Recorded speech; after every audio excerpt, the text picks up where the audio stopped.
बिस्मिल्लाहिर्रहमानिर्रहीम। नाजरीन, आप लोगों को बड़ी ख़बर से आगाह करता चलूँ कि जब तहरीक लब्बैक पाकिस्तान की जानब से माह रबीउल अव्वल के इस्तकबाल के लिए रैली निकाली जा रही थी, तो गुंडों ने तहरीक लब्बैक पाकिस्तान की रैली के ऊपर हमला किया। तहरीक लब्बैक पाकिस्तान के लोगों के ऊपर तशद्दुद किया। ये गुंडे कौन थे, तमाम तर चीज़ें आज की इस वीडियो में तफसील के साथ बताने जा रहा हूँ। और आप लोगों को बता दूँ कि ये अभी कुछ देर पहले की ही ब्रेकिंग न्यूज़ है।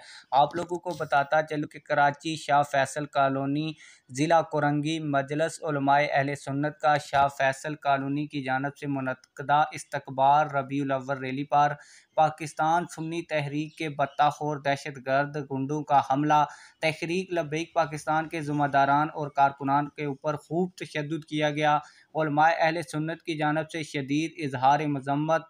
अदारा माह रबीउल अव्वल में गुंडा अनासर की जानब से अमन व ईमान को सबूताज करने का फिलफोर नोटिस लें और पाकिस्तान सुन्नी तहरीक के तमाम दहशतगर्दों को फौरी गिरफ्तार किया जाए और FIR दर्ज की जाए।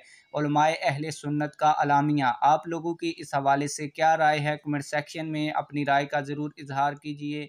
मिलते हैं किसी और वीडियो में। अल्लाह हाफिज़।